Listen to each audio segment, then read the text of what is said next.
I know a lot of people are suffering with this lockdown, but I'm all right, mate. I'm quite enjoying it. So yeah, mate, we're on. We're on. Hello, everyone. Mate, people have been talking about this one since I posted it. I'm just checking we're flowing, mate. The first podcast I did, Matty, with Kit Dewald a few years ago, it was awesome. And yeah, once she left, I realised I hadn't hit the record button. I was dead, mate. I didn't even have the balls to tell her. I was too scared to tell her. She didn't know. So yeah, I'd done this great podcast with this awesome person, and then yeah, I left and realised I hadn't even hit record. So, oh mate, before I forget, this arrived. Oh, nice, man. Yeah, dude, I didn't realise how fucking big it was, man. All these books are like that. Are they? I didn't do that all year. Yeah, it's they're quite easy. They're quite easy reads though, considering kind of what he goes on about. But they're mind blowing. The good news is, I'm really into ancient. I'm into ancient civilizations, so I've realised I'm kind of quite interested in things now that you kind of never really ever know the answer to. Like what happens when we die, and where did we come from, and how long have we been here? Dude, so, check this out one second. I don't know. I'm glad you said that. I didn't want to share this because people will think I'm losing the fucking plot. But I bought this one called The Denial of Death. Oh yeah. Okay. Mate, I'm kind of fascinated with it, whether using the concept of death can motivate you or it can scare you shitless. So I'm just kind of reading about it to learn more about it. I've learned, especially in the last kind of 5-6 months, I think since I went on my retreat, I've learned. I'm actually quite excited about it now. I'm excited about what if there is something else, and it's made me want to live my life even more to the full. You know, I kind of want to do what I want to do, and obviously I want to look after myself and take care of myself and lead by example, so I can help other people as well. But there's a real kind of element in the Western world where we're scared of death and we try and hide from it, and I think it's kind of should be embraced. We should learn off some of the Eastern philosophies where they kind of celebrate it a little bit more. And in that book, Fingerprints of the Gods, he's obviously talking about a lot about the Egyptians and how they kind of lived their life. Just everything was about what happened when they died, about the spirit world. Yeah. And it's a good way to live your life, you know, because the more pure you can be on this planet, they say the easier it is to get to the spirit world. So any trauma that you can get rid of, any addictions, and just any negative kind of karma that you can expel in this earth should make it easier in the spirit world. And we might just there might be nothing after this, and that's quite interesting as well, you know, because we're going to turn into some kind of matter. So, well, it's interesting. I think before the fear of your own death, I don't know if you feel this, it's the fear of other people dying around you, because obviously, like, you know, parents and stuff there, you know, if everything works as it should kind of thing, they're going to go before you. So there's that fear, I think, before of your own death of shit, I'm going to lose people around me. And then I think you probably might get to a stage where you start contemplating the fact that, oh, I'm not going to be around forever here. Yeah, that's again something I've learned, especially recently, about, you know, I've got a beautiful large family, and I've already lost my brother, so, you know, I couldn't lose anyone closer than that. I can lose someone just as close, so I've had to kind of deal with that, and I think it's probably helped me learn that although I might have this big family, you know, there's going to be bereavements ahead of me. You know, with a bit of luck, I'm hoping I'll be able to step up to the plate and just keep on making these people proud. So if I do lose, you know, when I do lose my parents, or, you know, if the circle of life happens, you know, I want to still carry on being making my mom and making my dad proud. Yeah, man, You know, absolutely. so, You and your brother were close, right? So, how old was your brother when he died? 29. Wow, that's young. That's Yeah. young. Yeah. So yeah, it was young and it was devastating, and it nearly killed me. Yeah. You know, but luckily enough, our family I've seen families break up in situations like this, but our family just got tighter. We got closer, and there's still a lot of trauma there. You know, the way Lee left us was difficult. You know, Yeah. and it was at a time where depression wasn't number one on the kind of the medical list. You know, whereas when that happened, it's, you know, it is 16 years this year. Wow. When that happened, no one spoke about that. You know, no one spoke about. Do you think it was just common then, though? Do you think it was as common, just not? Yeah, just not spoken about today. It just wasn't as mainstream. Yeah. Whereas now it's like mental health. You know, people, we've all got mental health. It's just whether your mental health is positive mental health or negative mental health, and we're all, I think we can all fall into that category of having negative mental health. And some days are better than others, you know, but life is precious, and we don't know how long we're going to be in this form for. So, you know, if you are struggling, which a lot of people do struggle, and especially at the moment in lockdown, you've got to try and do things that are going to be good for you, and try and do things that are going to be healthy for you. You know, and that's why we know each other, Alex, because we're both into training, physical training. My physical training's not as extreme as it used to be. I don't feel the need for that anymore, but physical training is still important for me. You know, I trained this morning with my beautiful wife Sarah, and we just did a circuit together. And usually we do 3 rounds, but I felt pretty pumped up this morning. So halfway through, I told her we're doing 4. So, you know, I still push myself a bit, and the training's still really important to me. And that's how, you know, we've ended up here today through training. So training's one aspect. You know, not everyone can train. Not everyone's in a situation where they can train. You know, and I've been looking at different ways for people who might not be able to physically go and train. You know, and even just something like going and sitting outside, doing some breathing exercises, being in nature. You know, it's accessible to literally most of the planet. You know, so there's always things that we can do. You know, and even read some good stuff lately about going into a sauna. Well, obviously we're not allowed to at the moment, but if you can't physically train, but you can go and sit in a sauna for 30 minutes, they say it's a very good cardiovascular workout. So there's always ways around it. Yeah, absolutely. So, how old were you when Lee passed? I was 26. 26, and you two were like best mates, right? Yeah. We did everything together.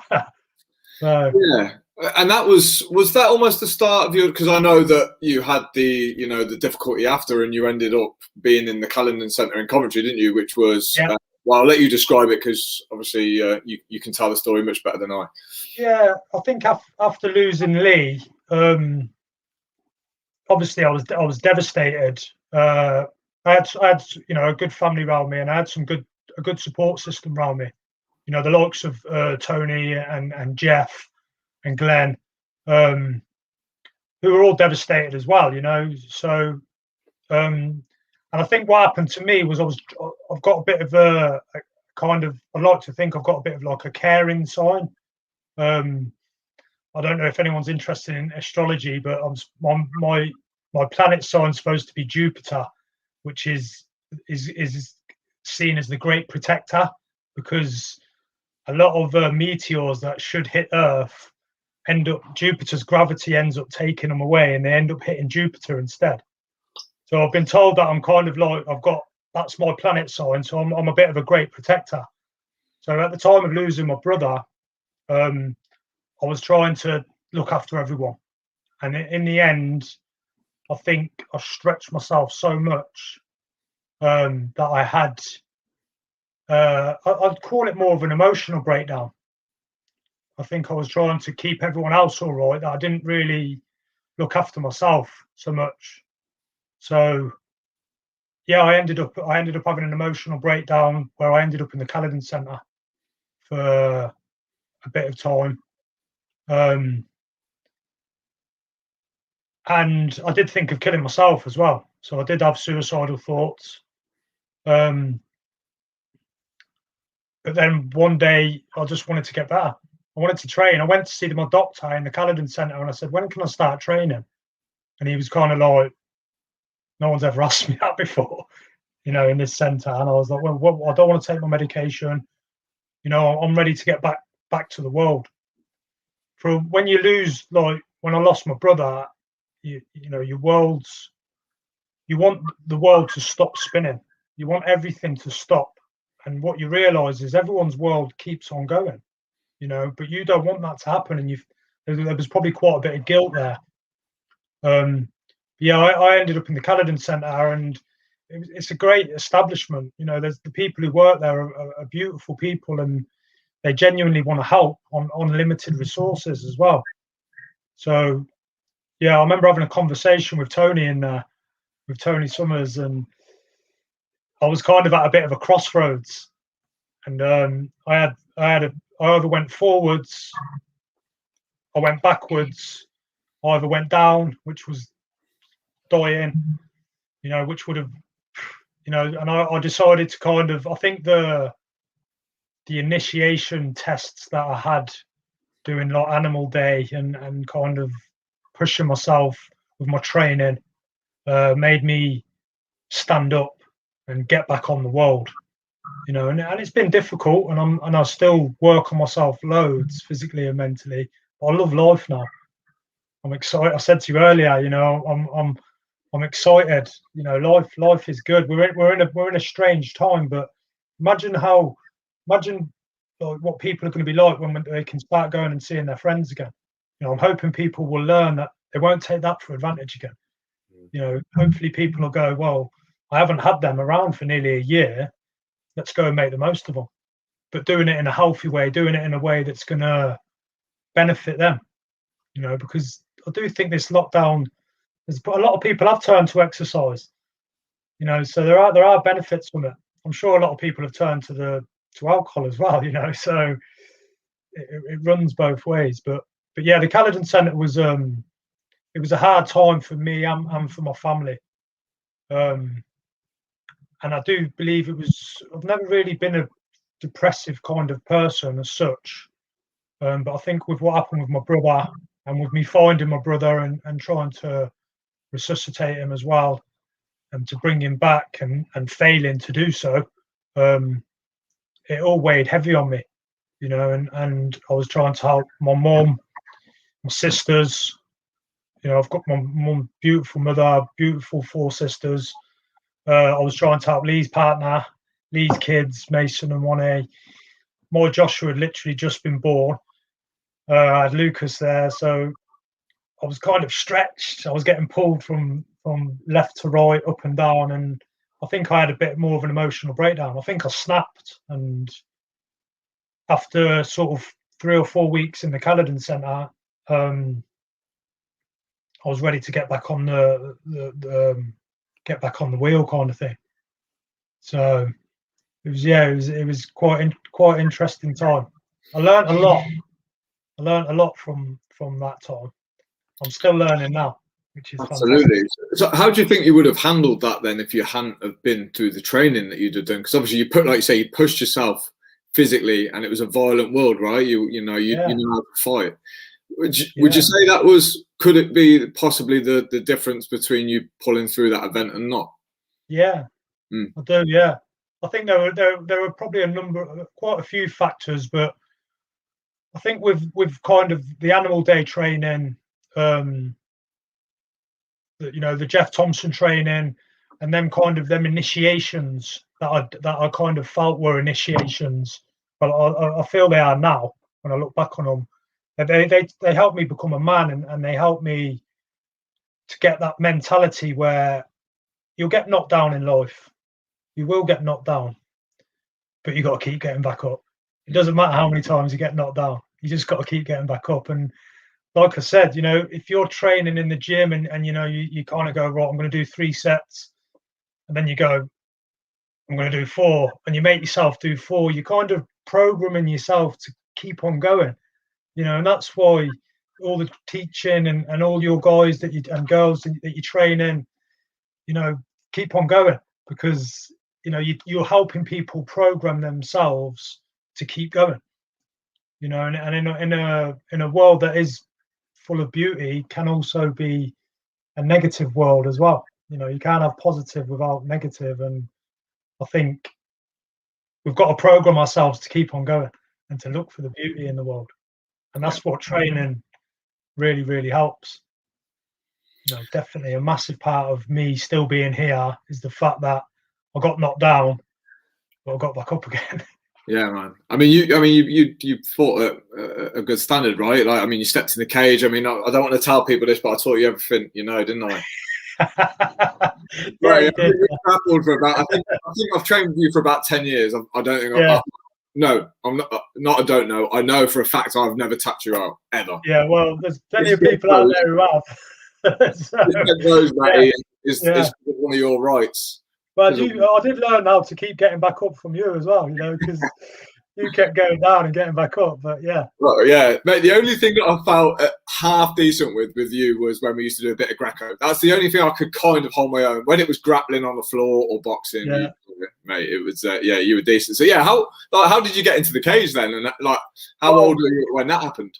It's funny because when I competed in Vale Tudo, well, they call it Vale Tudo, which is anything goes. There was rules in the UK, but I fought on Night of the Samurai.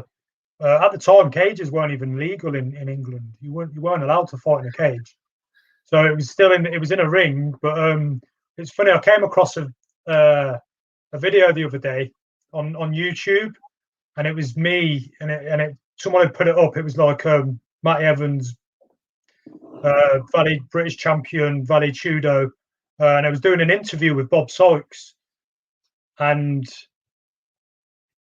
it was showing my fight that I had. So I'm kind of doing, and I look, I'm probably about 20 or 21. Yeah. So it was like probably the better part of 23 years ago, and I kind of thought, I kind of saved it and showed it to my boys. Yeah. But I was so young, and even when I was watching the fight, I was thinking, I weren't that good then. I was still pretty good, obviously, at the time, and the level now is through the roof. Some of the MMA fighters out there now are absolutely amazing. I just hope that coming from like a martial arts background, like coming from a karate background, etiquette, respect, kind of looking up to people, learning from people was a big part of that, and I hope the MMA fighters now can adopt that martial arts mentality where they'll end up going onto a spiritual kind of plane instead of it always being so physical. But yeah, the level was good. How did you get into fighting? Like, did it start on the street? Like, was that where you learned how to handle yourself? Yeah, my brother was always a very good, like, natural kind of fighter, and being from like Willenhall in Coventry, there was just times where you kind of had to fight, and I was just seemed to be quite good at it naturally, and then going and training with Jeff from the age of like 14, and then boxing as well. I had a few amateur boxing fights, and then doing all the animal days with Jeff, getting beat up, tapping out, getting bashed up by people who I trained with who were better than me, because to get good, you train with people who are better than you. I used to be really pretty, Alex. Did you? Really? Well, not since I'm You've never been pretty. Yeah, until I met Jeff. Yeah, and then that's the only advantage I've got over you. I think I'm better looking. That's it. Okay, we should do a vote on that. You're always going to get the win on that one because we're both good looking fellas. But yeah, so the level at the time, you know, Jeff always spoke about the standard of like black belts in traditional martial arts was never that great. And I think a lot of it's to do with them because they didn't pressure test their martial arts, you know, and martial arts soon kind of goes out the window. Martial arts has got some amazing self-defense qualities to it. You know, if it teaches you to be a better person and it makes you more aware, then it's a good self-defense as far as I'm concerned. Whether it can teach you to have a fight is a very different thing, you know. And even looking at the MMA fighters now, they're still fighting to rules. You know, when you're outside, the rules are different. You don't want to be fighting outside. You don't want to hurt people, you know. And if someone bites you outside and, you know, they've scarred you for life, you know, if I'm a good fighter and I knock someone out and he bangs his head on the way down and I kill him, I end up in jail. That's not good self-defense. So avoidance is always king. But yeah, we got to quite a good level. Especially a lot of people thought I was a grappler for years and years. My first start was karate and then boxing. And we were all very good at mixing the styles. So when we could punch, kick, and grapple, we were at our best. But we went into these arts to limit ourselves to make us better at them specific arts. So, but yeah, our level was pretty good. You know, we used to get black belts and people come and train with us from all over, and their level wasn't that good. You know, so we always did all right. I've heard some stories. Did you grapple with some of the guys from Coventry rugby team? This was the latest thing I heard. I have done, yeah. Yeah. Did you just have them all out? I can't remember. It was a long time ago. I'm probably sure you did. I always remember you saying to me, teaching me in grappling, like that size and muscle wasn't always an advantage when you're on the ground. Like, well, I think we proved that, right? Because I'm probably a few stone heavier than you, taller. But you seem to, well, not seem, you used that strength almost against me. And it's weird, isn't it, when you get into the world of grappling and stuff, like you can be big, you can be strong, you can lift weights. But when you know someone who knows how to grapple, there's no, mate, I can't explain it because you probably haven't felt this feeling before, but you feel so fucking useless. Like you're just toyed with. Right. You're just toyed with. Like, it's pretty epic when you wrestle with someone who's good. It's wow. Yeah, when you've got good technique in grappling, like some of the Brazilian jiu-jitsu players out there are amazing. You know, like you've got the likes of Neil Simkin, you know, Braulio, you know, over in Birmingham, and even in Coventry, they've got some great guys. And when you go with people like that, and they're just playing with you, you know, like the techniques there. I think no matter what, if you've got guys on an equal skill level, if one of them's 2 stone heavier, there's a good chance he's still gonna win. You know, a good big guy generally still beats a good little guy, but some of the little guys in grappling, the wrestling, the BJJ, they're just amazing. They are amazing, you know, and even the camaraderie, the kind of what they get out of, you know, doing them arts and getting tapped out and then climbing up the ladder and becoming really good at it. You know, you learn a lot from that. You know, you learn a lot from being humbled. And I got humbled from a very early age, you know. So although I was a pretty decent level, you know, like the levels are just through the roof. You know, I like to think of myself a bit more now at a spiritual level. I'm still probably low down the ladder on it, but I'm going to keep on climbing that level. And I still like to be able to take my top off and have a 6-pack and be on the beach and feel good at about myself. Although as long as I'm healthy, it's not really that important. Yeah, you know, it does motivate me. Yeah, and we spoke to Tony a couple of weeks ago, and me and Tony both kind of like spoke about the fact that I think for a lot of men, violence, you know, it turns them on, like the thought of it, you know, especially if they've never had a fight. Like I think most lads will relate to this. They like the idea of having a fight, but I think when you do actually get into some kind of incident on the street, you see how fucking ugly it is. It's probably one of the most terrifying things I've faced. Yeah, violence on the street, like you say, where there's no ref, There's no rules. Like somebody, like it feels like somebody's out to kill you. That's what it feels like when you get in a fight, isn't it? It's the last place you want to be. It's the worst case scenario, isn't it? You know, you're in a situation where you could be dead. Yeah. You know, or you could kill someone else. So it's glamorized, and I think the reason why a lot of us glamorize it, or especially you do when you're a little bit younger, is a lot to do with films, social media, TV series, and something I've been looking at a little bit lately, which I think you made me think about it a little bit, was initiations. You know, in this Western world, we're not really given like any initiations. You know, like we're probably, you know, in a strange kind of way, we're probably in the safest time we've ever been in history. But I think in the Western world, sometimes young men, and probably, I don't know if spoilt's the right word, but you know, the poverty is not as big as it was when I was a kid, or when my parents were kids. So, you know, people are getting a lot of what they want materially. So they're not going into any initiations, which can make them become a man. You know, like I'm like, I look at my two boys. My oldest is going to university, which is kind of, I think, is going to be a bit of his initiation. He'll go to university and come back as a man. And then my youngest has actually just a couple of days ago applied to go into the RAF, which is probably going to be like his initiation. You know, so I got it through getting beaten up and learning how to have a fight, you know, and standing there in Animal Day, having to fight someone. You know, that's kind of how I got my initiation. You don't have to get your initiation that way, you know, but as a young man, you kind of want to be able to grow into being that man, you know, and that's why I think we all glamorize violence, because we feel like if we can have a fight, we're a man, when it's just not true at all, really. You know, like if you take responsibility for yourselves, you're showing that you're a man. If you take responsibility for your actions, you're showing that you're a man.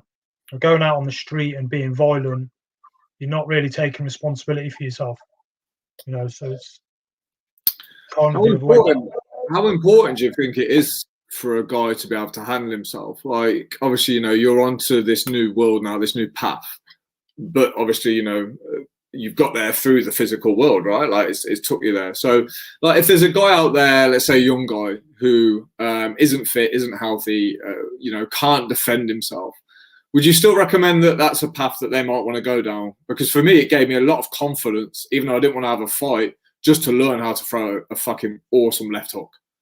Yeah. But I think the fighting is like the hook. It's what gets people into that world.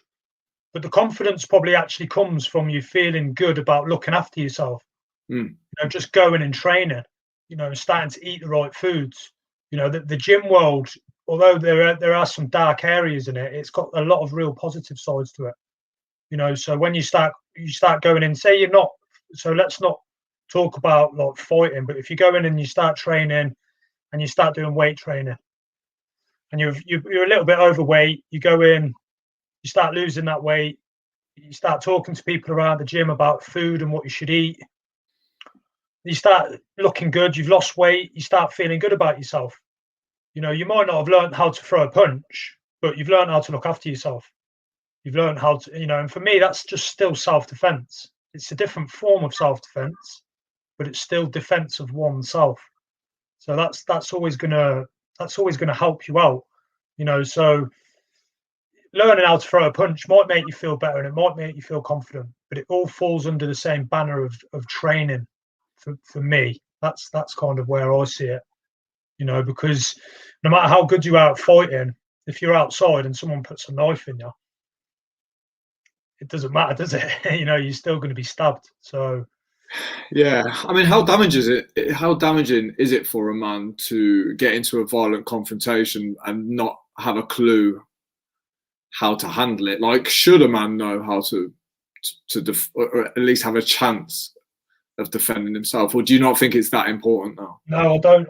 I think it's a very, very small area, a very small area. Like realistically, if you spoke to 1,000 men, and you know, like from all different from a lot of different areas, and then you worked out the statistics of how many of them have actually had a fight or needed to have a fight, the number would probably be quite low. So obviously it depends on what areas you go to. You know, I was brought up on a council estate. There was quite a lot of poverty. People were kind of literally fighting to get out, you know, or so if you take 1,000 men from them kind of areas and you said the same thing, you know, the numbers might be higher.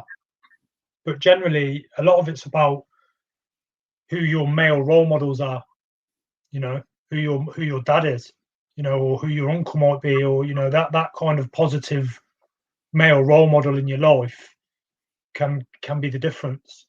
You know, or the opposite, right? Yeah, all the opposite. Yeah.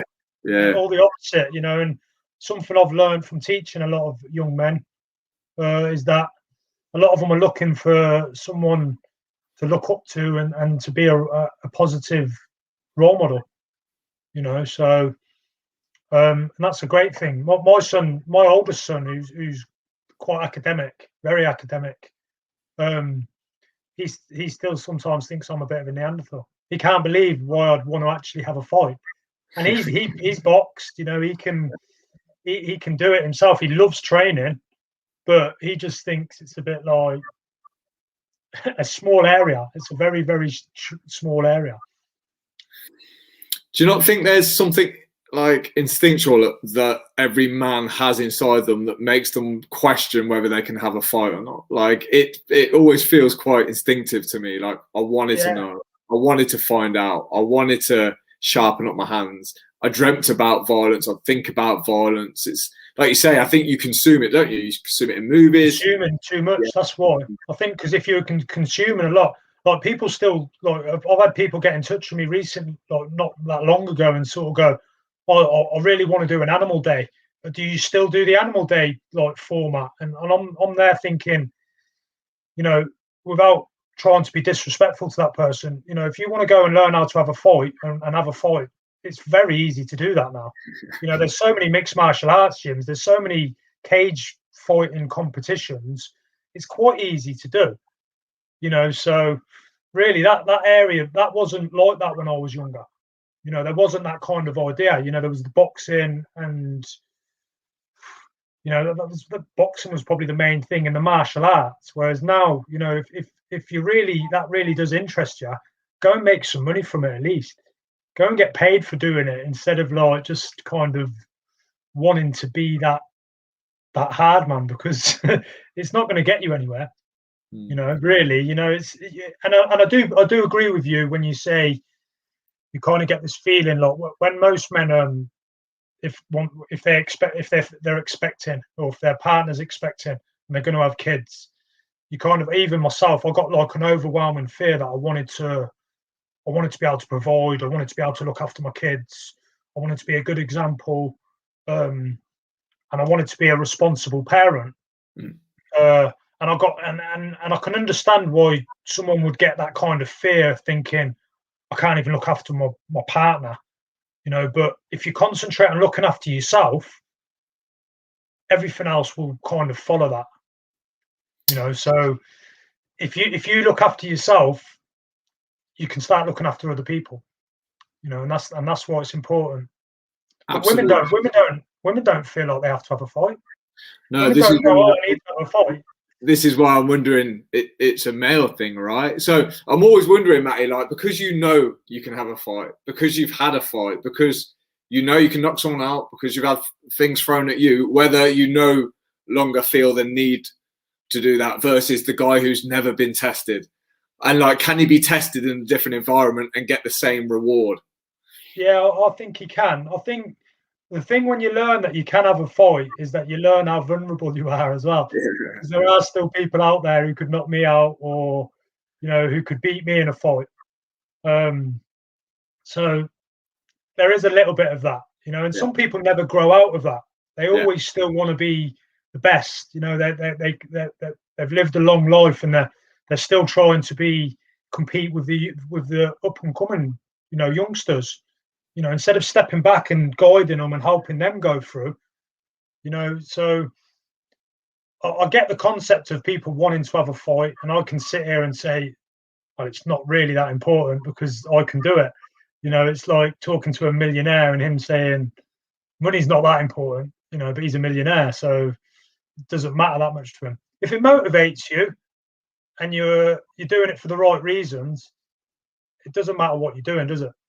You know, if you're going to learn how to fight, if you're doing it for the right reasons, you're learning how to fight so you can go out on the street and be horrible, then you're doing it for the wrong reasons. If it's something to do with your confidence or your self-worth, there are other ways of getting it instead of just learning how to have a fight. Yeah, it makes total sense. And I read this book a few months ago, and I think it was called something like Warrior, Magician, King, and Lover. It's like the 4 personalities of a guy, and like, you know, it's that. And again, that was about initiation, and I can totally understand that. I think that's lacking, like you say, positive, strong role models for a lot of young guys, and well, not even young guys, just men in general now. I think it's I think it's lacking, and I think for some dudes, they think they can make that up by learning how to have a fight.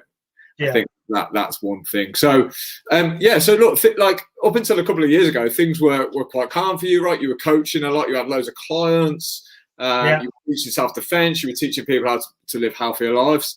And then you were out on your bike one day and boom, like you have this accident that set you back quite a long way. Yeah. Well, riding a motorbike isn't good self-defense, is it? So yeah, it's a big lesson learned. When I look back at my accident now, I've been in lockdown for a long time compared to everyone else. I had my accident in November the 13th, 2019. I broke my wrist, I broke my left ankle, I shattered my right fibula and tibia. So I was in a wheelchair for 3 months. My toe come out of its socket, which in my first surgery, they missed it. I don't know how it was pointing to the ceiling, but that's been fixed. I think the journey I was going on, something needed to slow me down. And I think I look at it, I might be totally wrong about this, but I look at it as in the world, the universe kind of aspired with me to kind of slow me down and to look at other options. I think I was heading down that path anyway, but it just took me there a little bit quicker. So again, a lot of soul searching, getting back up again. I got knocked down and I was determined to get back up.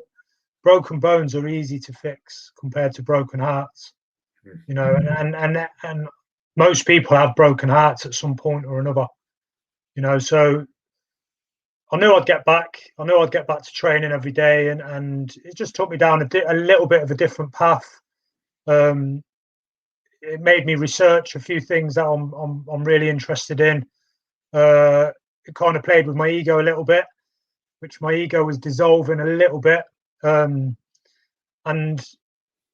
it helped the chief. You know, you're talking about these stages of life. It helped my Indian chief kind of come to the front and say, right, what's next? And my warrior was still there, you know, and he was training and trying to get back to physical fitness. But I had to look at ways of still stepping out of the comfort zone without it being so physical, you know. So I started reading a few books that were hard to read, you know, and I started to write. So I wrote down about when I come off my motorbike and the time I spent in hospital, which was horrific. It was worse than the accident.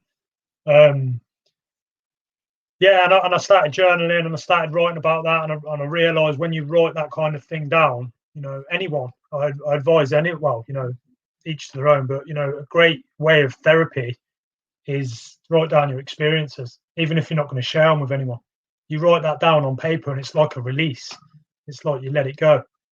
I started bringing my breathing exercises into it a little bit, cold therapy. So bringing that in. So I was still trying to work on myself, but it was a more kind of mental, spiritual kind of way of working on myself. I had the nutrition, which I've had for a long time now. I've tweaked that, still always kind of tweaking that. Again, from being around people like Jeff and Glenn at quite a young age, you learn about food. I thought I was quite good when I used to compete with my eating, but when I look back at what I used to eat then, I was rubbish, and again, learning about nutrition is a massive part of self-defense. You are what you eat, kind of thing. So again, the motorbike accident, I look back on it now like a bit of a blessing. It's kind of made me realize what's important in my life. It made me realize that sometimes we can just work our lives away and not step back and appreciate what we've got. And it's just made me be a little bit more simple. Just the simple things are quite happy for me. I work on myself internally, not externally.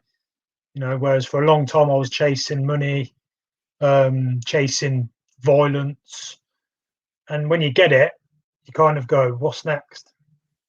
And it's because you're working on external, not internal. When you start working on yourself internally, you can sit there and go, actually, I'm all right. I'm okay. I'm quite content. So, and there's always more things that I want to do. And like I said to you earlier, I'm quite excited. Coming off my bike made me go down a little bit of a different path. A path I'm pretty sure I've got to in the end, but it made me get there quicker. So I've taken so many positives from it that it's just been just another time in my life where I got knocked down and I got back up again. And when I did get back up, I was bigger, mentally bigger, so not so much physically bigger, but mentally I felt stronger, So yeah. Mate, yeah, I mean, it's an amazing attitude that you've got. And you mentioned like the cold kind of therapy, cold water therapy. I did a bit of work with the Wim Hof guy last week. Oh, brilliant. I still scream like a fucking bitch in those cold showers. All right. It's all right. Yeah, there's nothing wrong with that. Oh, you've got to start. I don't know what you do, but I go from just like nice and hot, just boom, straight to cold.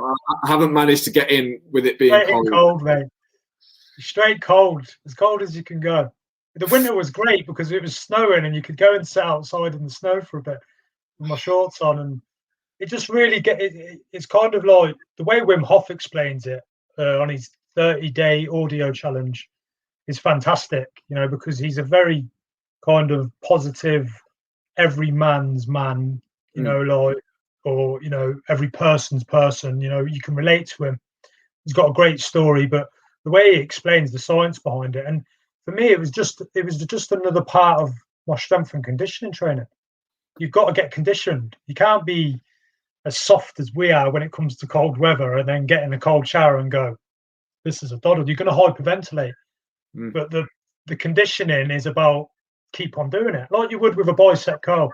Yeah, you've got no problem doing that. You've probably done them in your sleep, but when you first started, I'm sure you looked at them big weights and went, I'll get there one day, and it's the same with the cold showers. You might start off with 5 seconds.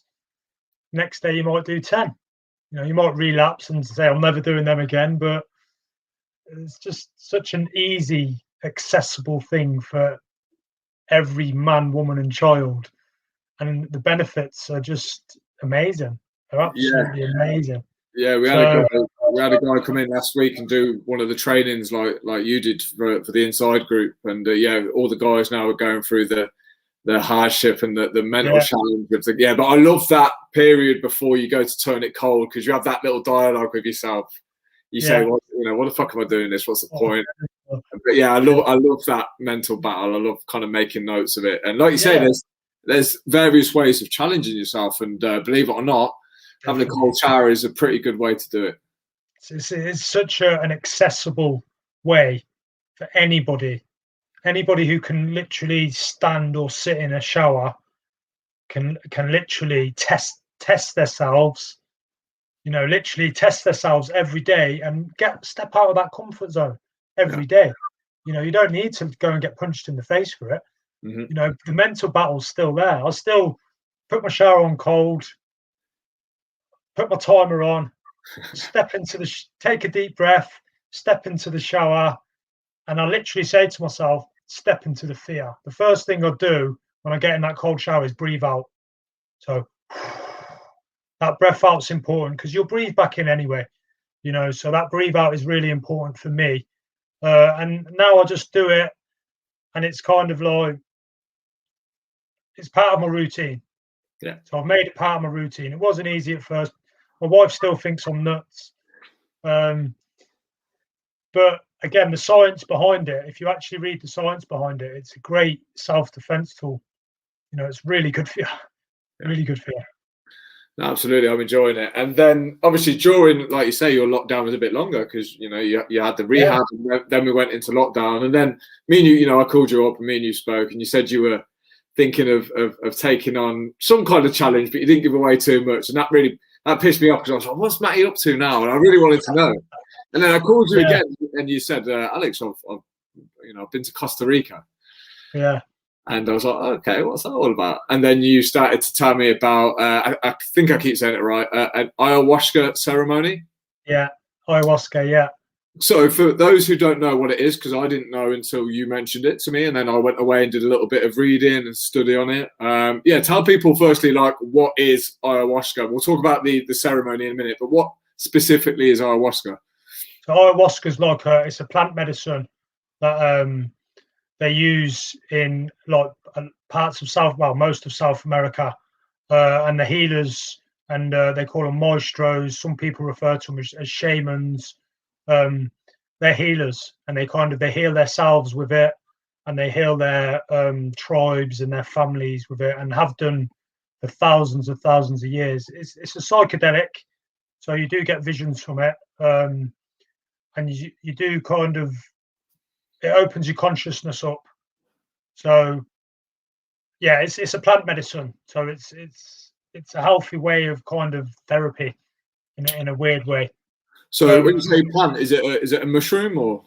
No, it's not a mushroom. It's basically, it's a plant. It's the ayahuasca vine. So it's a vine, and what it is somehow they found out. They say the plant medicine told them, but they get the ayahuasca vine, and then they get another plant. It's escaped or what it is. But when you take ayahuasca or DMT, dimethyltryptamine, when you take that orally, it doesn't work because we've got enzymes in our stomach that stop it from working. But what they did is they mix it with another plant, which is like an MAI inhibitor, and that helps the ayahuasca work orally. So you can take it in a drink, and it can last anywhere between sort of 6 to 8 hours. But yeah, they put the two plants together. How they did that in the middle of like the Amazon jungle, with no kind of, I don't know, doctors, science. They did that thousands of years ago, and they say the plants told them, and they have to obviously live in these jungles, and they cure themselves with plants and everything else. So that's what ayahuasca is. And again, I still need healing. I'm still always trying to heal myself from some of the traumas that I've been through. It did a pretty good job of it, actually. And what I love about psychedelic, people out there, if they don't realize with psychedelic therapy is going to be, I think there's the first ketamine clinics opened on Monday in Bristol, which is it's not quite, it's classed as a psychedelic, but it's the only legal psychedelic in the UK that they use. But in America, they're running like psilocybin, like magic mushroom clinics, LSD clinics, MDMA clinics.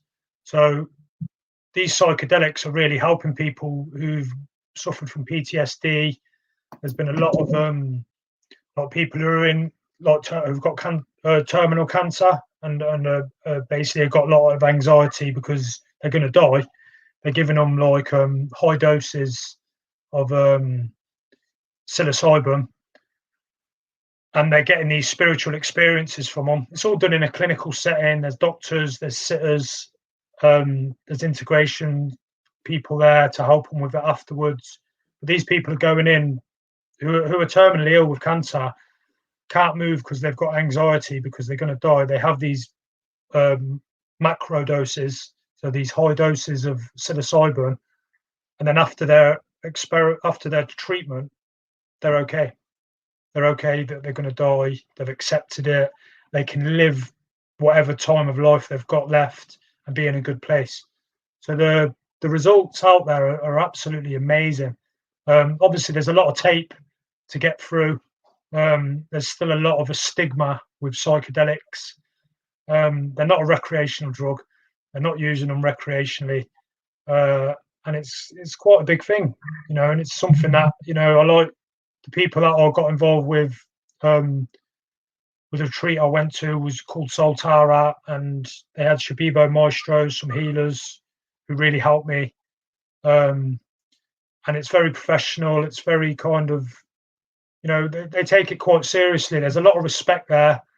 And even just the preparation for taking ayahuasca is good therapy. It's great therapy. The actual psychedelics are only one part of the therapy. The other stuff, the other part of the therapy is good. But they make you look at your diet. You've got to get really strict on your diet. You literally become like a vegan. So you strip off caffeine, you strip off dairy products.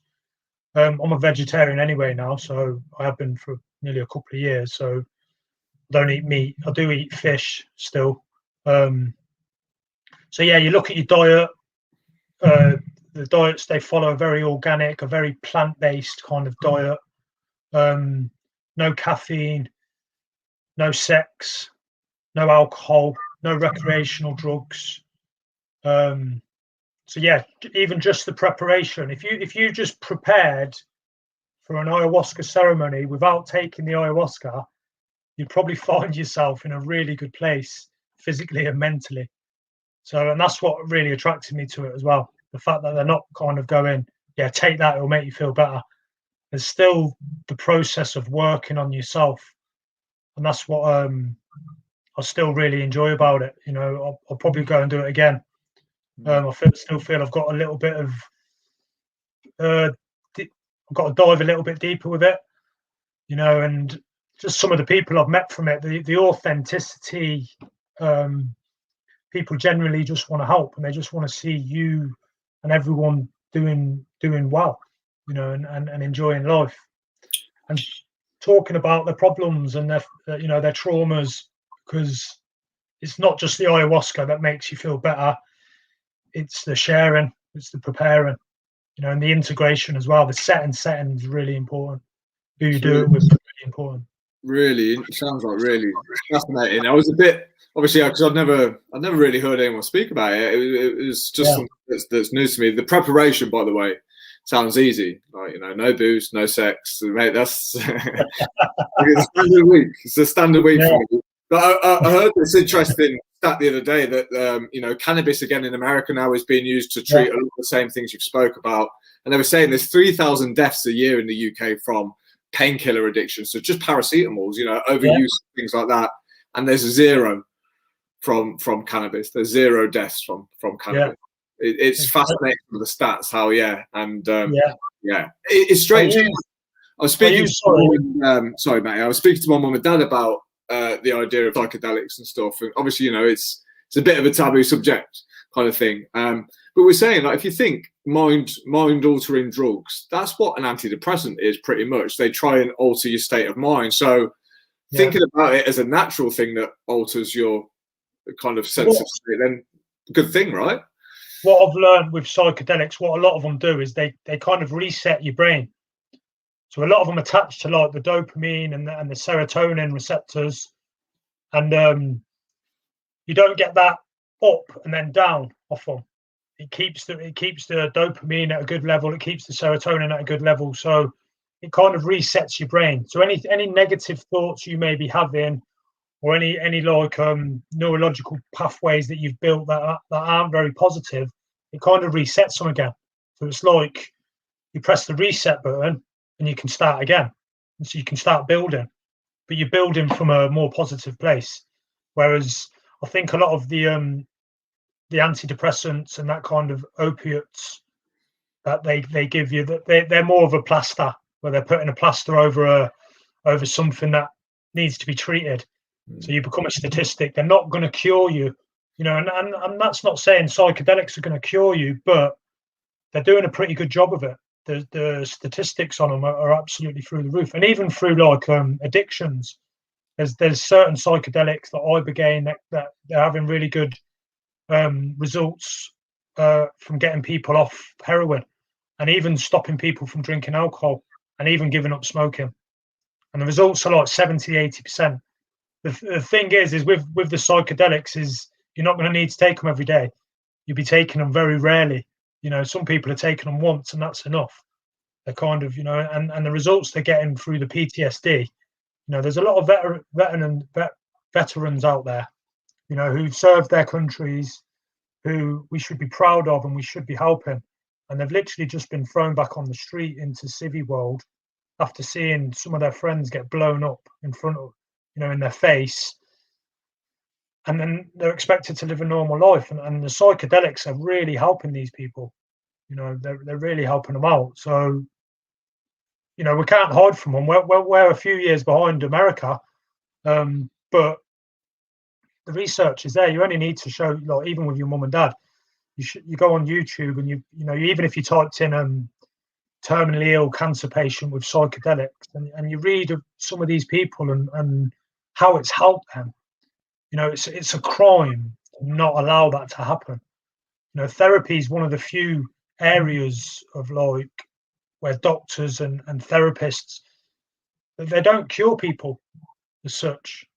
They kind of like they help people loads, and some people do get cured, but generally the figures aren't very high, and people keep going back.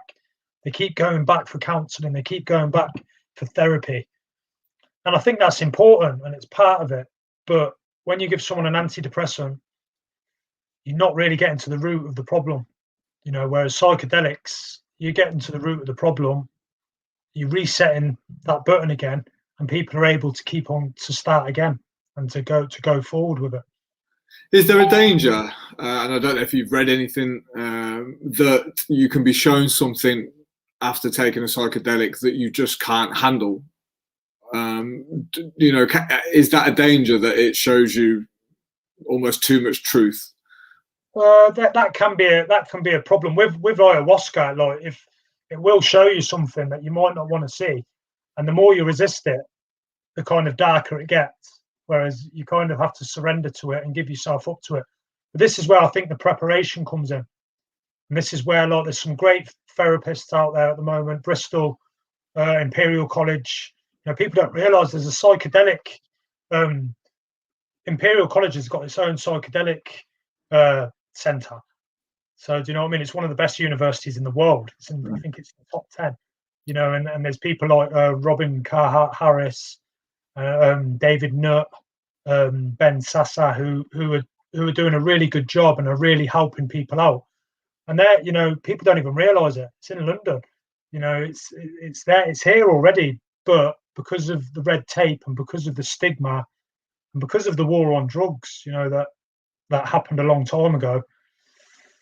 You know, we're kind of free to do what we want, really. You know, if I want to look at my own conscience, I should be allowed to do that. But I need to be preparing myself for it. Like you say, if someone is shown something and they haven't had any therapy, haven't done any preparation for it, you know, it's going to be scary shit. It is scary. It's scary.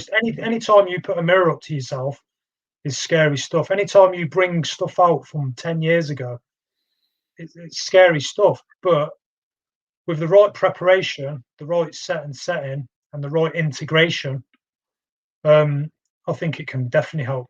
It's helped me. Well, I mean, I think that's the most important. I think you have to experience these things, because unfortunately, like, for example, the war on drugs. I mean, the war on drugs has been happening for years and years and years, and the problem's getting worse and worse. So that doesn't work. You know, trying to blast out narcos from Mexico, it's rife. It's worse than ever. What's filled me with confidence is there's some really credible people like Graham Hancock out there talking really openly and sensibly about the benefits of psychedelics. So is there anything in particular that you can kind of like briefly tell us that like you saw or you witnessed that kind of has affected how you then have gone on to live your life? Yeah, it's kind of it's a bit strange really. I've been shown this beautiful kind of world. I had just literally had a glimpse of it, and yeah, it's just made me really enjoy my life so much more. It really, really has. You know, like I said, I'm kind of lost a little bit of that fear of death. So it's made me want to make the most of life, make the most of my time here.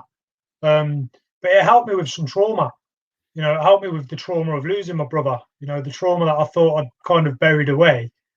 It was still there a bit.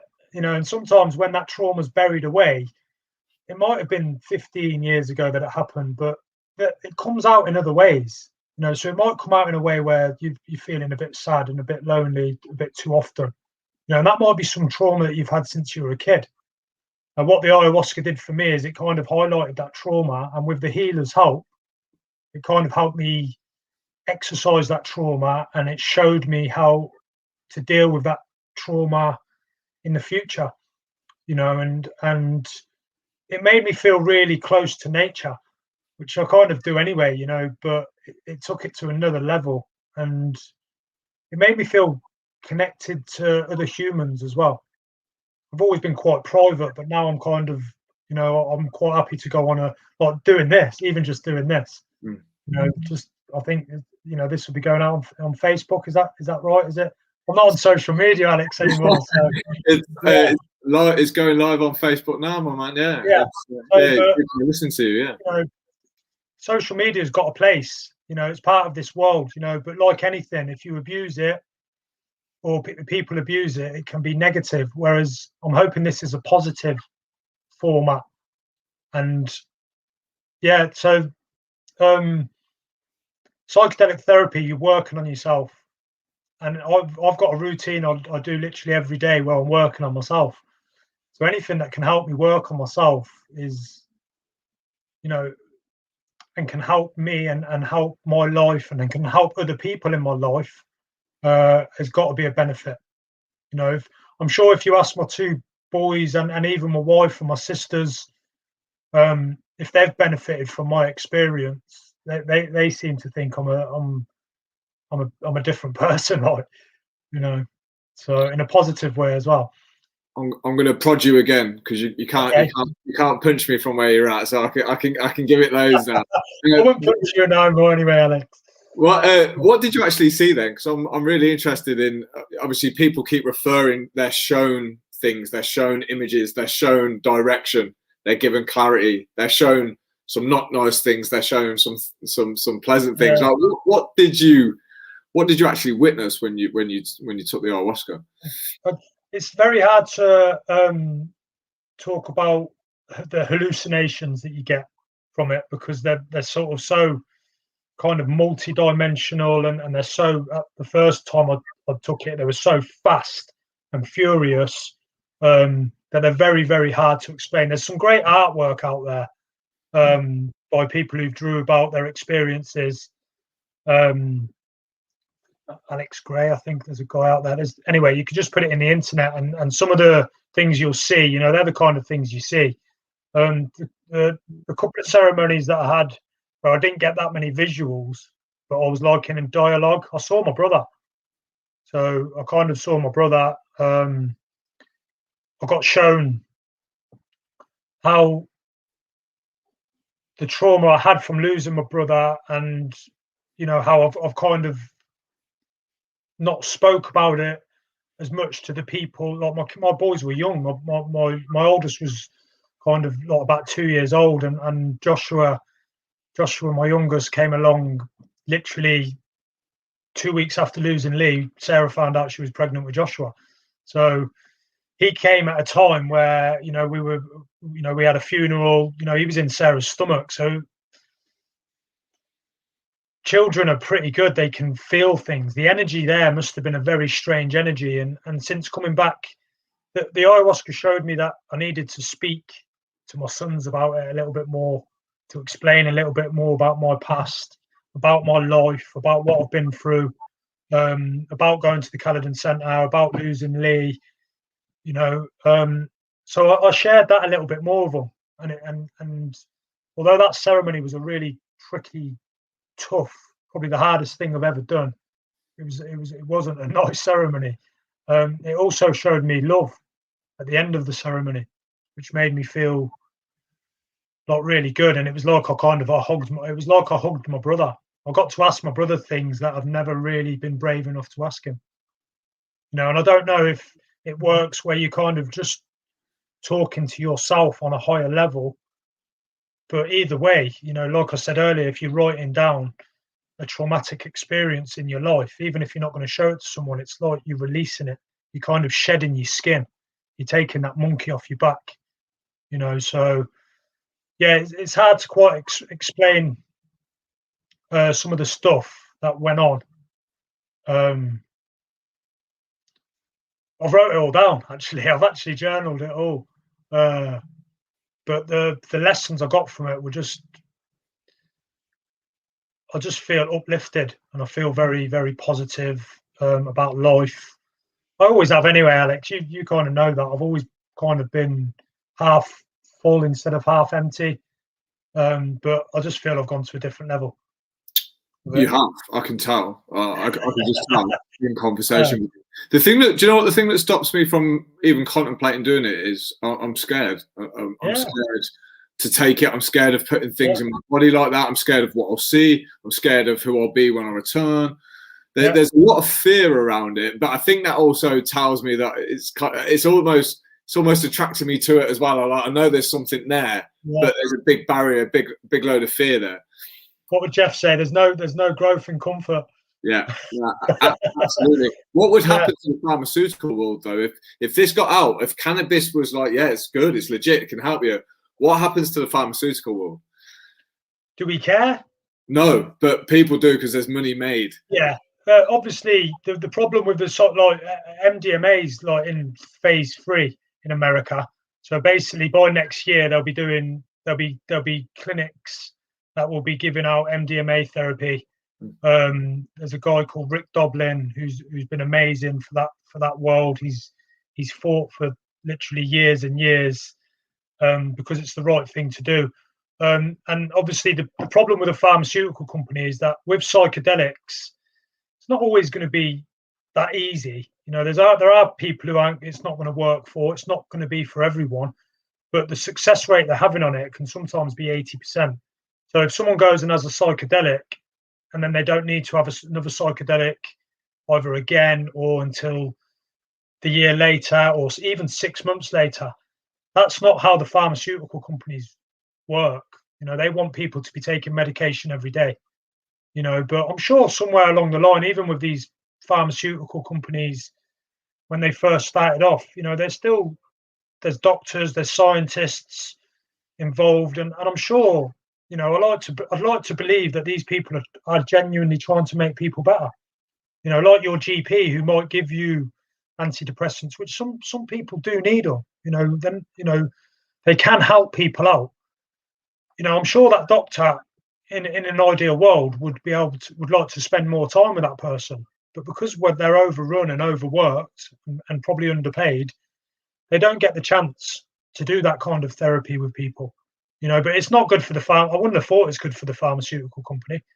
No, and I think that's part of the stall. I think there is unfortunately some money-driven motivators that almost kind of like are a little bit nervous about these kind of, like you say, plant medicines, because if they're everything they're told, like they said, you know, and the research is true and they're really helpful, then it rules out a lot of need for some of these antidepressants and some other medications. So, you know, 16 years old, I walked into the doctors, you know, my heart rate was pounding. I had terrible anxiety. And the only thing was beta blockers. So these beta blockers would slow your heart rate down. The same stress and the same worry and the same problems were still there, but the anxiety was not. So it's definitely the go-to. And I think, there's a big fear. But me and you are both big Joe Rogan fans, aren't we? Yeah.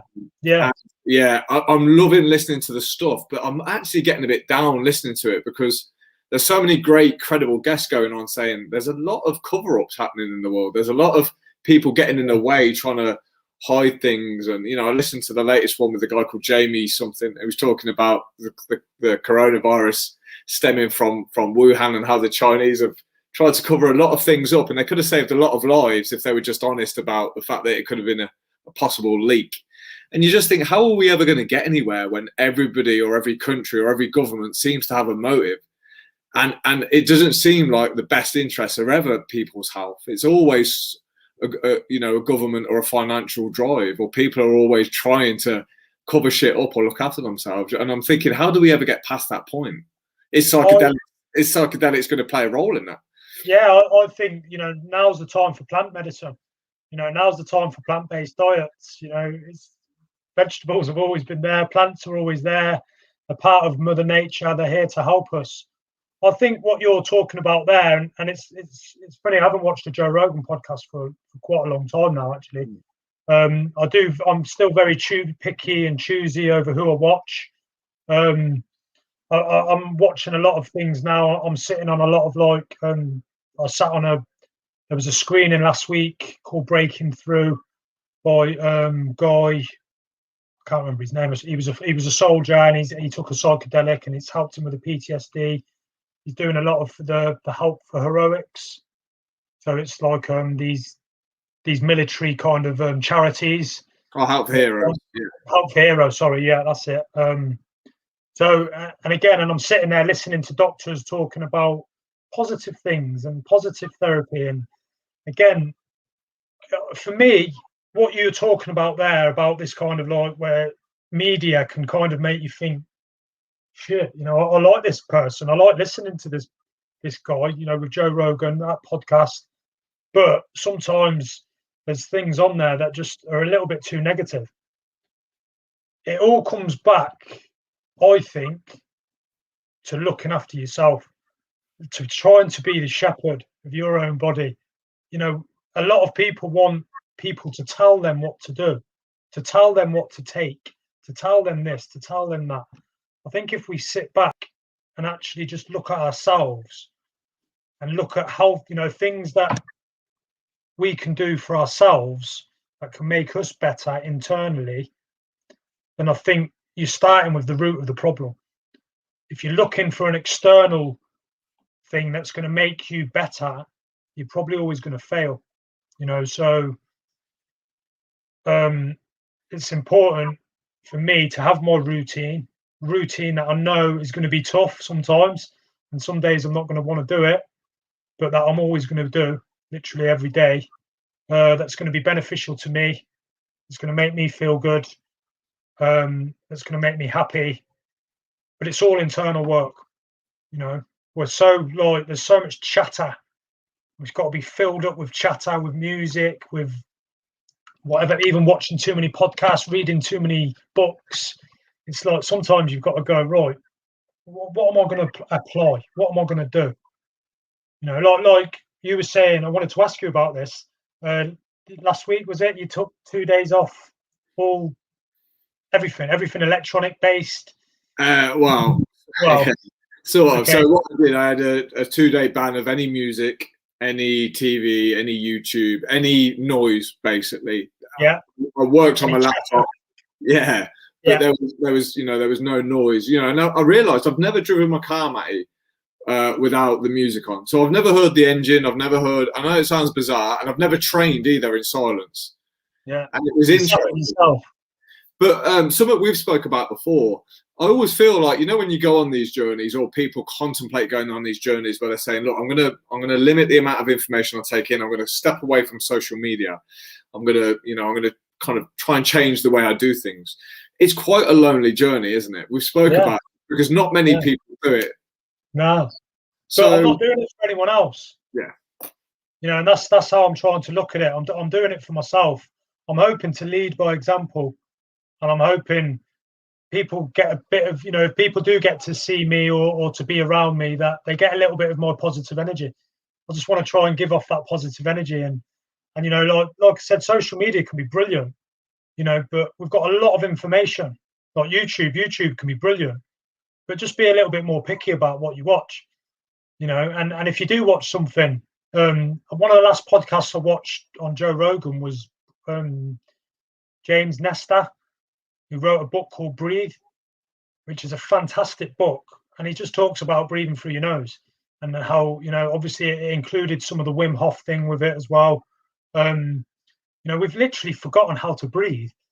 That's how bad a place that some people are.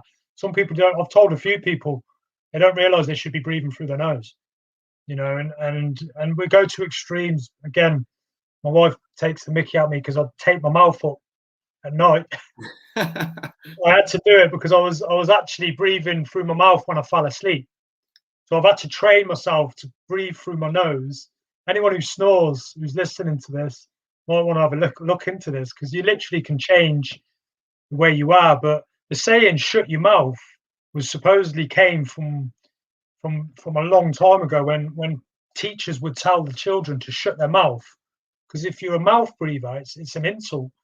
It means you're breathing through your mouth, and it's not good for you. And just little things like that. But I watched the Joe Rogan I watched that on Joe Rogan, who's brilliant. He's a great interviewer. He's got some great people on there. I got a lot of information from the psychedelics from Joe Rogan. But I watched that podcast, and what did I do? I brought the book, and then I've applied some information. I'm still applying the information, so I'm not even ready for my next podcast yet. I've been watching a few of them. Daniel Cleland, who runs Soltara, who's had quite a lot of guests on who talk a lot about ayahuasca. So I've been looking at his podcast a lot more lately. But again, I can be picky. I don't want to sit there. I know what COVID's done to us, and some people, God bless them, have suffered from this. Other people haven't. A lot of it's about perception. What are you going to do with your time off? Can you sit with it like you did with the other day, taking all music, sitting with yourself, sitting with your own thoughts? That's a harder thing to do than most things. People can't sit with their own thoughts. Go and sit in the garden for 10 minutes without anything, and see how long, how long it takes you before you want to try and pick your phone up or something. People can't do it. Meditation's obviously a great way of doing it, but it was easier for me to do cold showers and breathing exercises, and now I've started to be able to meditate a lot easier, which I've never been able to do. So I think boredom is going to be a thing of the past. I think there's some digital device, or there's something people can always distract themselves with. And I guess the danger is you never really take long enough to open your eyes and have a look at what you actually want to do with your life. In fact, I heard something today, speaking about information, that said, most people can get to the end of their life and just realise they were distracted for the entirety. Yeah. And what a horrible thing that would be. It's a horrible thing. Yeah, that drives me, man. Like, I don't want to be on my bed saying, "Fucking hell, I wasted this or wasted." Yeah. But when you sit with yourself, and this is what my ceremonies with the ayahuasca was very good at. It was very good at like letting my true self, letting Matty Evans, the real Matty Evans, speak. And it was like you're in this communication, which felt like kind of telepathic kind of communication with this plant medicine. And every time my ego tried to talk, the medicine would shut my ego up. It would literally just blip it out. So after a while, my ego stopped trying to get involved, because it kept saying, "Yeah, but what about this? What about that? But." And in the end, it just shut up, because it was just being shut up. When you sit on your own, your ego does come to the front quite a lot, and it's trying to take the conversation. Whereas after a while, you learn to kind of accept that silence is who you really are. And the thoughts come. We get thoughts. You can't stop the thoughts. What you try and do is to not attach to the thoughts. And that takes a bit of conditioning. So my training is about strength and conditioning my mind.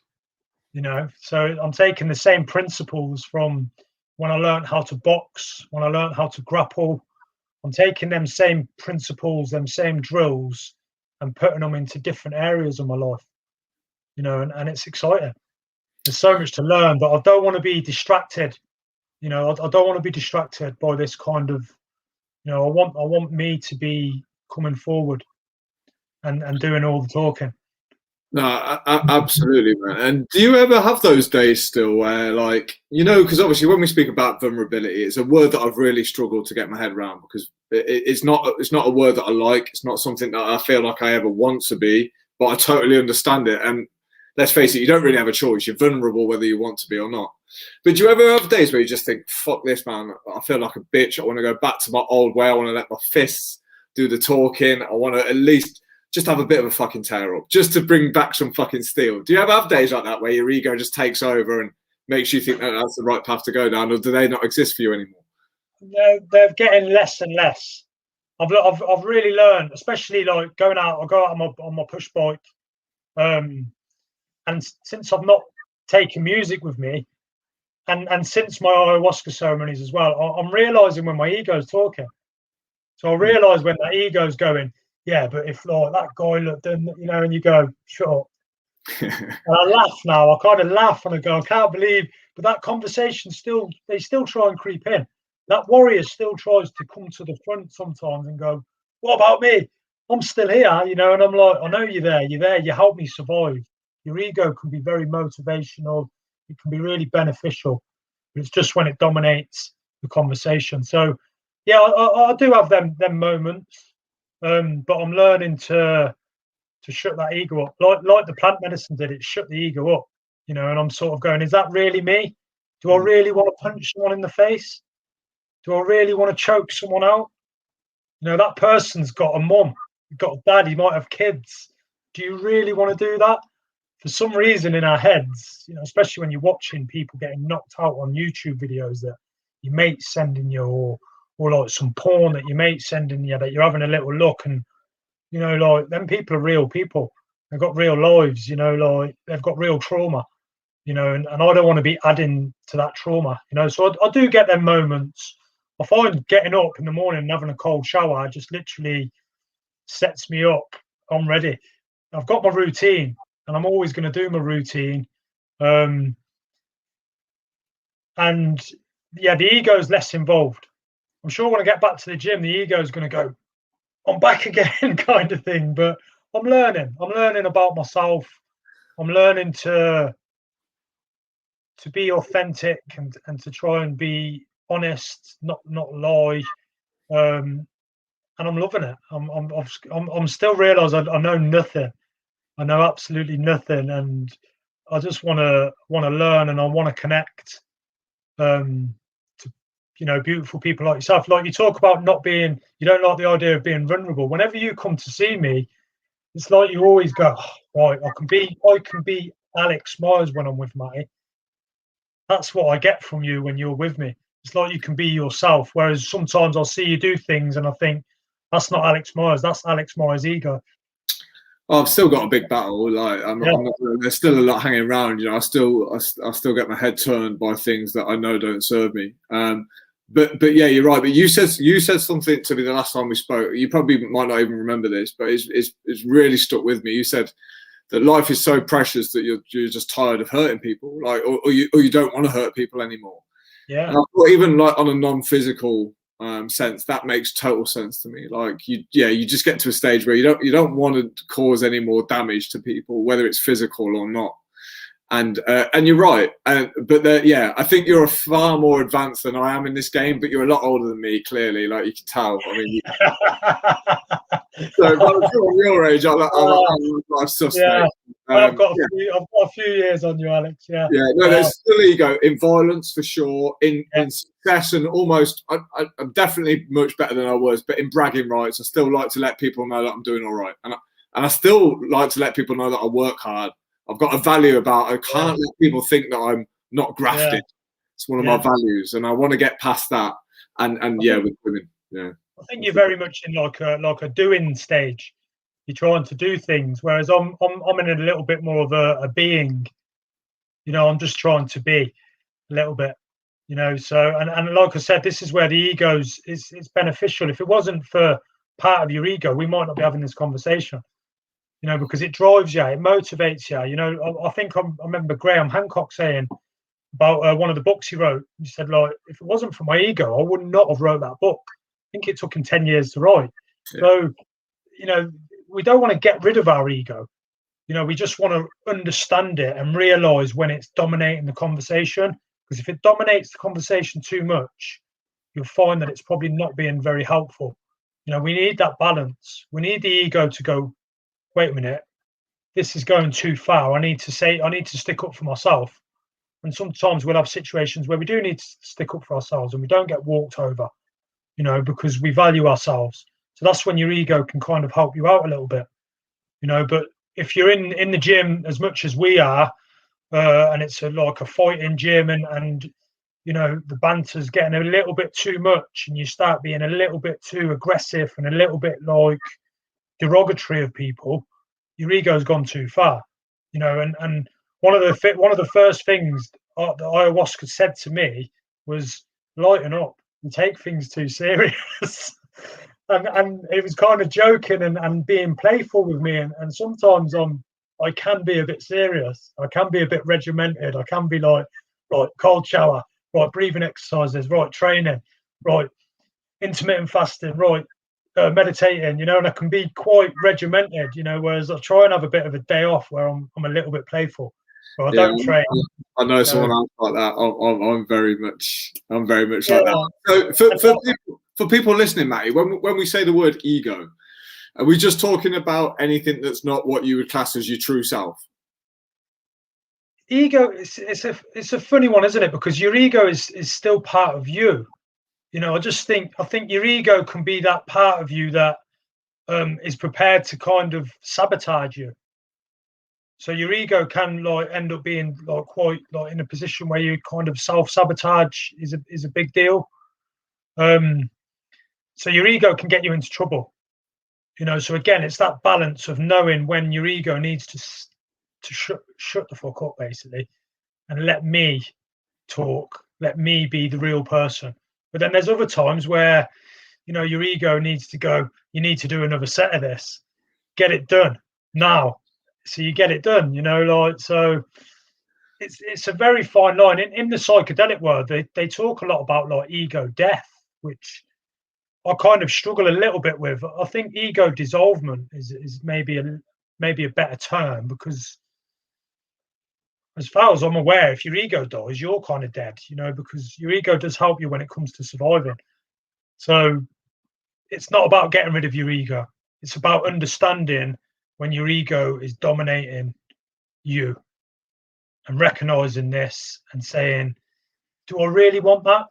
That's why if you put people when they're in the best, they're at their best, and you said, do you really want to go out? And when someone looks at you the wrong way, headbutt them or punch them in the face, and the answer is going to be no. If you cut someone up and they nearly crash and they've got the kid in the back of the car and you ask them the same question, they're going to go, yeah, I want to kill someone. So it's understanding and recognizing when your ego is allowed to talk and when your ego can be detriment to you. So I hope that makes sense to a lot of people, because it can be a hard thing to figure out. Yeah, no, totally. It is a hard thing to figure out. And somewhat I've been thinking about lately, there's ego and then there's consciousness. Do you think there's a deeper level? Do you think it's even more powerful than our own consciousness? Yeah. Yeah, I think you can take it to the levels that you can take it to are formidable, and it's I know I use him a lot, but he was my first mentor. But Jeff Thompson, I doubt very much has ever taken a psychedelic and probably would be quite against that. But Jeff's got to where he's got to, a very high kind of spiritual level, from determination and from searching inside himself. It's all been internal work, and that's the hard thing to do. It's easy to look out the external. If I become a black belt, I'm going to be all right. If I learn how to do this, I'm going to be all right. You'll find you won't get there. If you look at yourself and work out what you need, then you'll probably be all right. People don't love themselves. People aren't happy. Learn to love yourself. It's a hard thing to do. you know.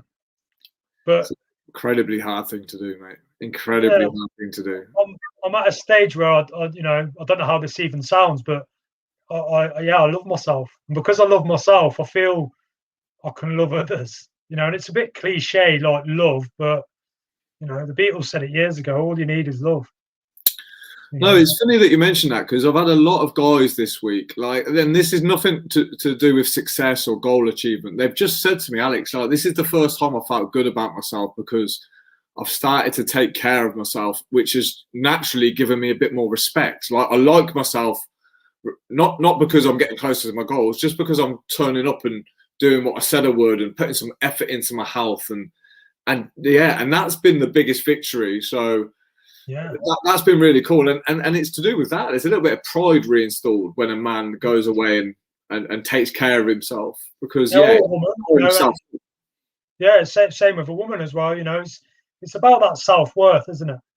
You know, if you go and do something that was quite tricky for you, quite hard to do, you feel quite proud of it, and that's self-worth and self-love. You know, so if you are turning up on something that you never used to be able to do before, you will feel self-worth. And that's where it starts. Once you can build on that self-worth and that self-love, you'll find you're all right. You're okay with yourself and you're okay with others. I think you're going to be a mentor for life for me. You know that. Because here's why. A little bit similar to guys like Jeff and Paul Moore, because as I advance, like you do as well. So like you're always going to be setting like the standard for me. Well, you always, you know, you're still teaching me as well, Alex. You know, it's great to see how we're both evolving, you know, and that's really what it's about, isn't it? You know, I don't want to stop. I don't want to stay still, you know, and some people do always raise that question of, well, aren't you content? Aren't you happy? And I'm like, yeah, but I'm still learning. I'm still learning about myself, you know, because the internal's such a bigger world than the external world. You know, it might not be physically, but it's such a big world. When you start looking into yourself and you're conscious, it's quite amazing. I know we've evolved, because when I first started training with you, it very much was, we were in that grappling room, we'd spar, or we'd do Greco pretty hard. And then eventually over time, we started to spend a bit more time speaking between rounds.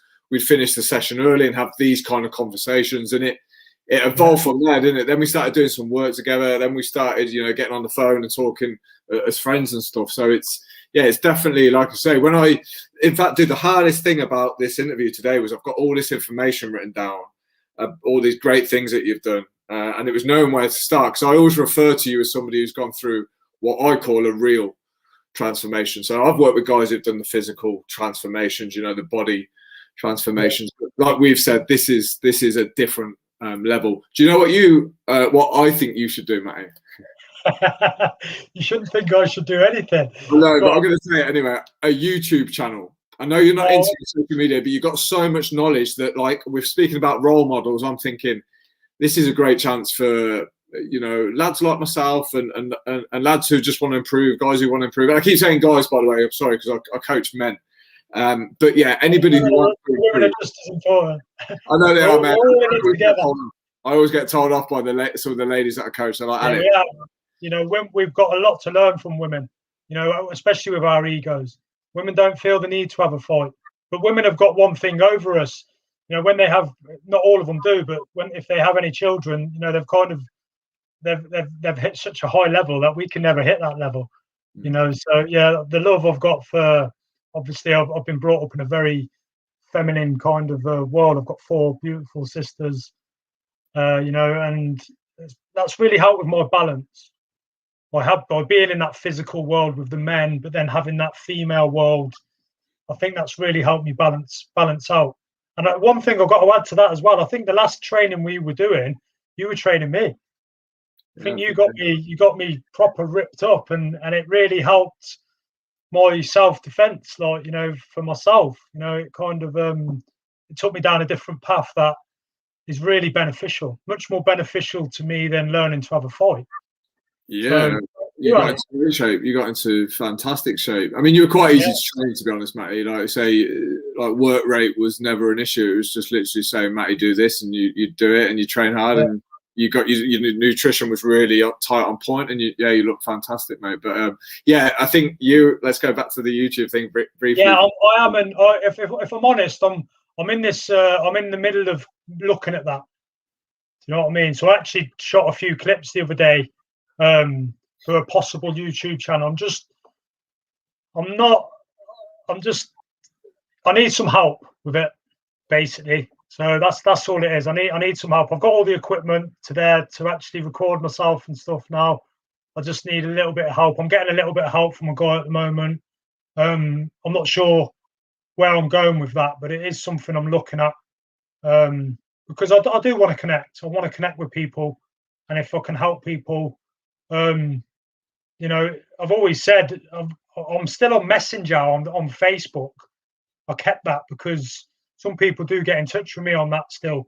But if people ever wanted to get in touch with me, I'm not that hard to kind of get in touch with, even though I'm not on social media. But any advice or, you know, any questions, feel free to kind of get in touch with me, you know, because my energy's good at the moment, and I like to give out that energy, you know. So Nicola knows. Nicola agrees. Nicola knows. Nicola's beautiful, and another beautiful lady.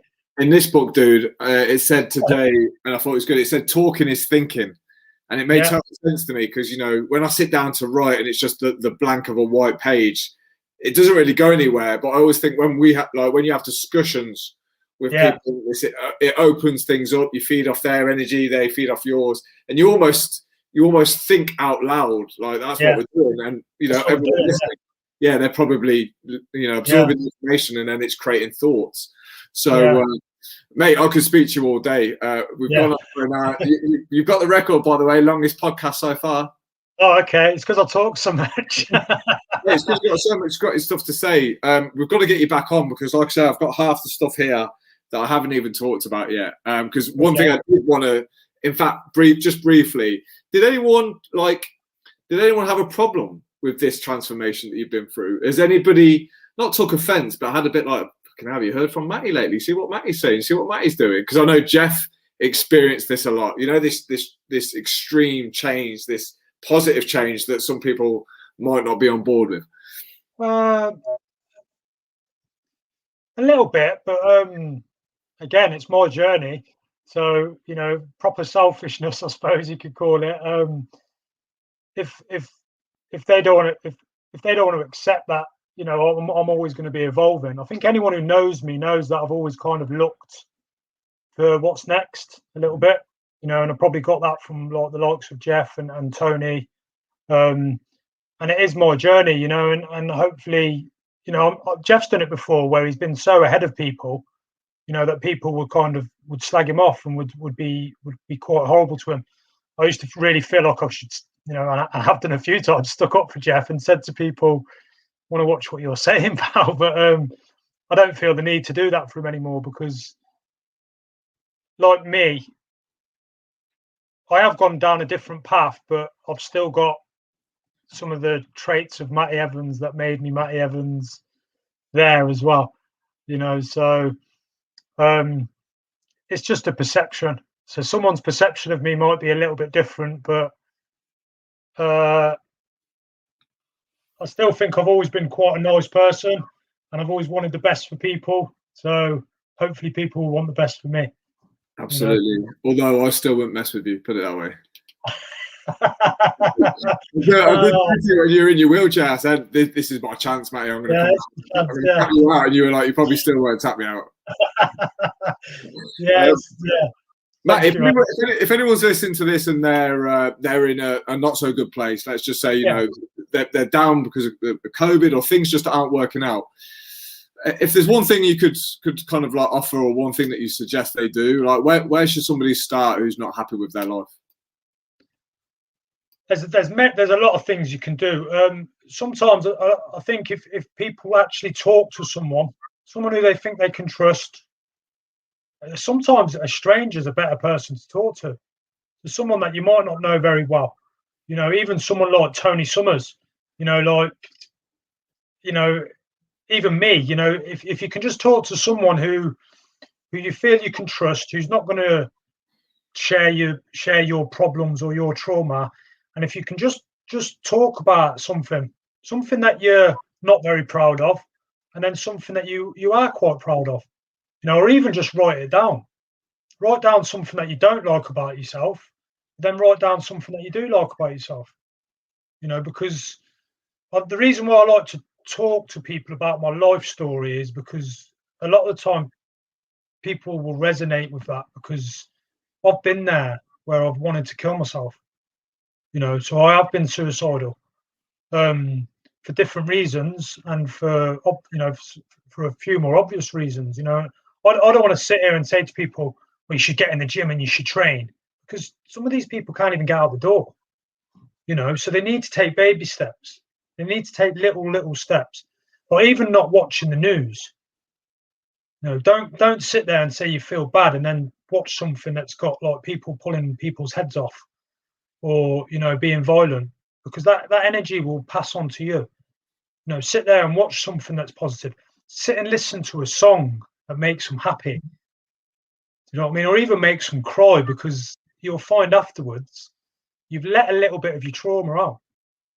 You know, sit there and do some Wim Hof breathing, learn about that. Listen to him for 10 minutes.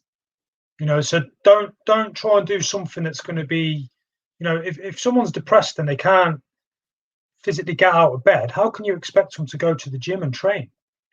You can't expect that. It needs to be baby steps. It needs to be something little. And that something little but might be just don't pick up your phone for a few hours. You know.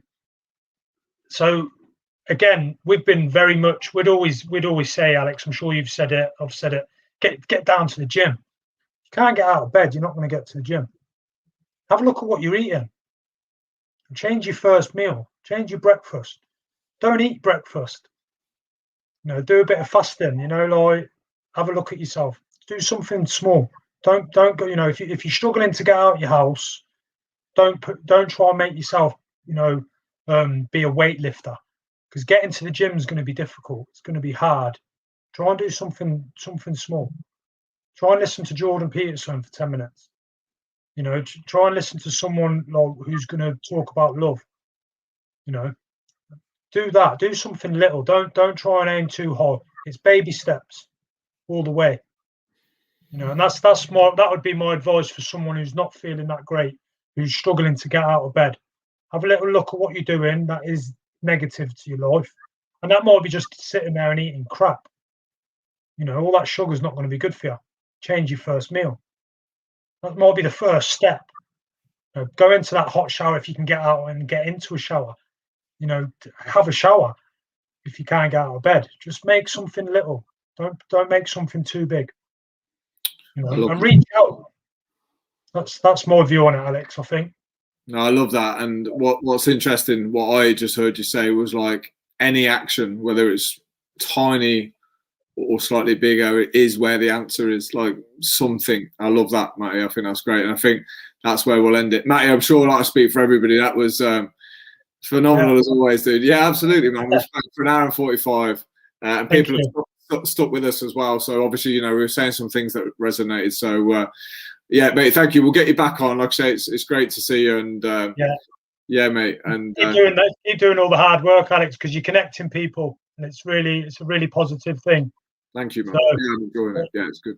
Right, Matty Evans, you're the fucking man. Right, love you, Alex. Love you, everyone.